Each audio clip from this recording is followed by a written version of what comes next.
Antes de mergulhar nesta história incrível, considere se inscrever no canal e ativar o sininho. Cada história aqui tem algo a dizer. E você não vai querer perder nenhuma. Em uma pequena e remota aldeia siberiana, cercada por vastas florestas escuras e montanhas imponentes, viviam mãe e filho. Irina Ivanovna, uma mulher gentil e sábia, criou seu filho, Mikhail, com simplicidade e fé. Eles viviam em uma modesta casa de madeira e pedra, cujo telhado de palha frequentemente cobria neve no inverno, mas Irina nunca considerou isso um fardo. Pelo contrário, ela via a natureza como uma bênção, uma dádiva de Deus. Sua vida foi marcada por anos de trabalho árduo, mas também por serenidade e gratidão. Irina aprenderá a apreciar a beleza das pequenas coisas, o calor do fogo na lareira durante os longos invernos, o canto dos pássaros na primavera e a suave luz da manhã iluminando sua modesta casa. Ela era amada por todos os moradores da aldeia, que frequentemente vinham em busca de seu conforto e conselhos sábios. Sua fé inabalável e profunda em Deus lhe dava forças para perseverar, apesar dos desafios da vida. Ela acreditava firmemente que o amor e a harmonia familiar eram verdadeiras riquezas, e era isso que ela se esforçava para transmitir ao seu filho, Mikhail. Mas Mikhail, que crescerá sob o mesmo teto, não era como ela.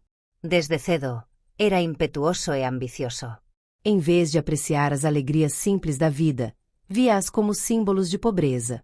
Enquanto as outras crianças da aldeia admiravam a sabedoria da mãe, Mikhail via Irina apenas como um obstáculo às suas ambições. Sonhava com grandeza, poder e riqueza. A modéstia da sua vida, os sacrifícios de Irina, tudo isso lhe parecia um obstáculo à sua sede de luxo e prestígio. Apesar dos defeitos, Irina nunca deixou de amar o filho. Ela lhe dava conselhos sábios, na esperança de que um dia ele compreendesse a importância da bondade e da humildade. Mas Mikhail se tornou cada vez mais fechado a esses valores. Ele queria ser reconhecido não por sua virtude, mas por seu poder e posses. Invejava aqueles que moravam em casas grandes, aqueles que possuíam terras e riquezas. A ideia de que sua mãe pudesse se contentar com a pobreza deles o revoltava. Com o passar dos anos, Mikhail cresceu e se tornou um homem, mas seu coração endureceu. Ele não tinha mais paciência para os sermões da mãe sobre amor e fé. Cada conselho de Irina, cada palavra de sabedoria, parecia um fardo para ele. Ele não entendia por que ela persistia em viver em tamanha pobreza, rezando todos os dias por bênçãos que ele acreditava serem inúteis. Um dia, após Mikhail descobrir que a herança de seu falecido pai era apenas uma pequena quantia em dinheiro, ele explodiu de raiva. A frustração acumulada com uma vida que ele considerava insignificante o consumia. Ele acusou sua mãe de não lhe dar uma vida melhor, de fazê-lo crescer em tamanha pobreza. Ele a rejeitou, odiou-a silenciosamente. Um dia, durante uma discussão particularmente violenta sobre a herança, Mikhail perdeu todo o controle. "Você não passa de um fardo para mim", gritou ele, com a voz cheia de ressentimento. "Você não me deu nada além de sonhos vazios." Irritado, ele empurrou a mãe sem hesitar. Irina, já frágil, cambaleou antes de cair no poço abandonado, um poço profundo e escuro localizado fora da aldeia, com o qual os aldeões há muito haviam deixado de se importar. Mikhail a observou desaparecer na escuridão e, pela primeira vez na vida, sentiu uma estranha sensação de alívio. Disse a si mesmo que agora estava livre para perseguir suas ambições sem ser limitado pela presença de uma velha.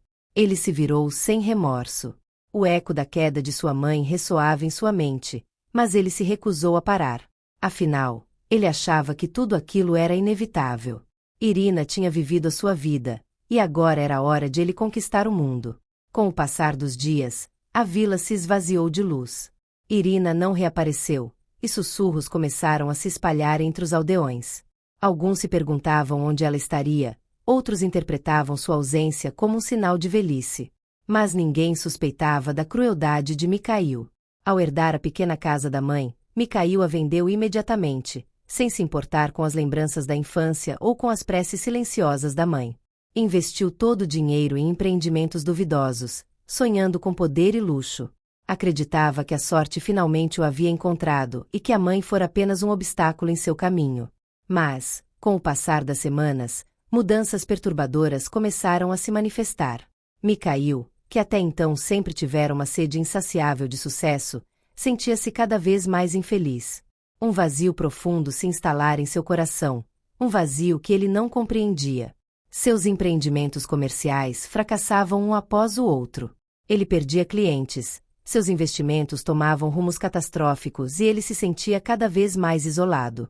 O som de fracassos incessantes tornou-se uma melodia obsessiva, e sua mente, antes centrada na ambição, afundava na incerteza e no medo. Era como se uma sombra o pesasse, uma presença invisível, mas onipresente, impondo-se a todos os aspectos de sua vida. Suas noites eram assombradas por pesadelos com sua mãe caindo no poço, o rosto marcado pela dor e pelo arrependimento. Ele acordava suando, com o coração batendo forte, mas a sombra persistia. Mikhail, em sua arrogância, sempre acreditara que a justiça jamais chegaria, que seu desejo por riqueza e poder seria suficiente para protegê-lo das consequências de seus atos. Mas ele não sabia que a retribuição era um rio que nunca parava de fluir, por mais que alguém tentasse impedi-la. Um dia, enquanto vagava sem rumo pelas profundezas da floresta siberiana, Mikhail sentiu uma atmosfera estranha envolvê-lo. O vento havia parado de repente, as árvores pareciam congeladas, como se suspensas em um silêncio opressivo. Foi então que ele viu, entre os troncos imóveis, uma figura imóvel.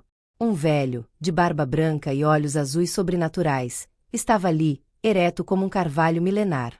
Ele usava uma longa túnica preta com bordados prateados, que parecia flutuar ao seu redor, intocada pelo vento. Mikhail, disse ele, sua voz ecoando de outro mundo. Por que você traiu o seio que o nutriu? Por que jogou sua própria mãe no abismo? Mikhail deu um passo para trás, ofegante. Sentiu um suor frio brotar na nuca. Ela não me deixou nada. Ela me criou na pobreza, me acorrentou a uma vida miserável, gaguejou ele, como uma criança flagrada em flagrante. Eu não queria mais essa vida.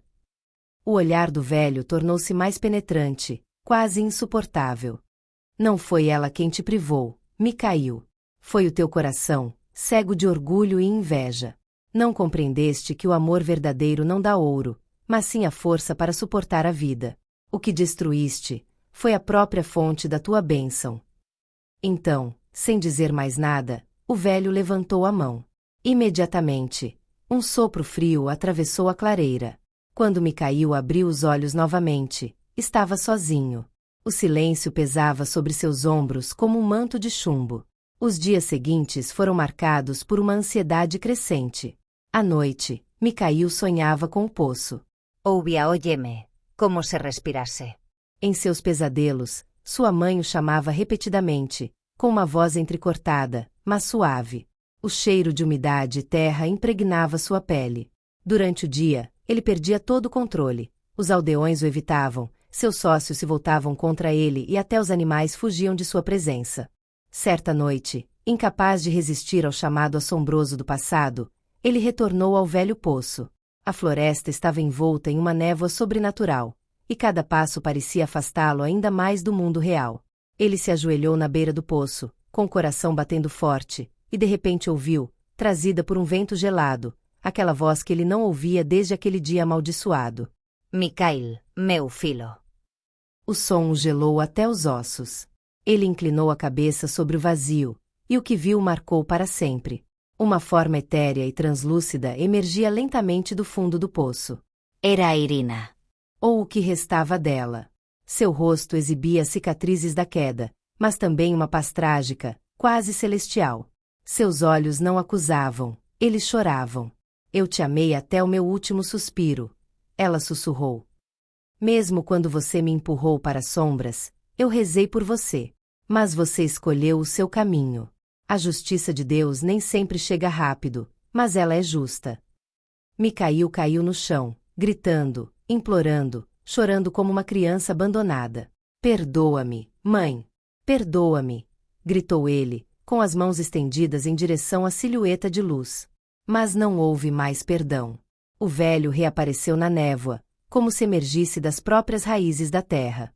Ela já foi perdoada, mas está fora do controle dela. Você quebrou um vínculo sagrado, e coisas quebradas não podem ser reparadas sem dor. A partir daí, a vida de Mikhail entrou em uma lenta espiral descendente.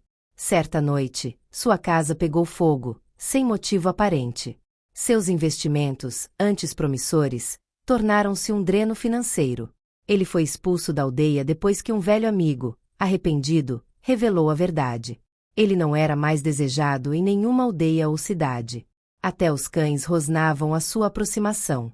Então, ele se refugiou na floresta, onde tudo começou.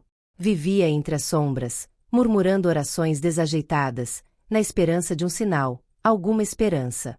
Mas os dias passavam e nada acontecia. Apenas lembranças o assombravam, e às vezes a névoa trazia de volta o rosto de sua mãe, sempre silencioso. Quanto a Irina, sua alma foi carregada por anjos, dizem os anciãos da aldeia. Dizem que, em certas noites, uma luz suave emana do poço, e uma prece pode ser ouvida ali, como uma canção de ninar de outro mundo. E o velho nunca mais foi visto. Alguns dizem que ele foi enviado por Deus. Outros dizem que ele era consciência de Micail encarnada. Mas todos concordam que o que foi cometido naquele dia jamais deveria ter sido cometido, pois não há crime maior do que aquele contra o amor de uma mãe.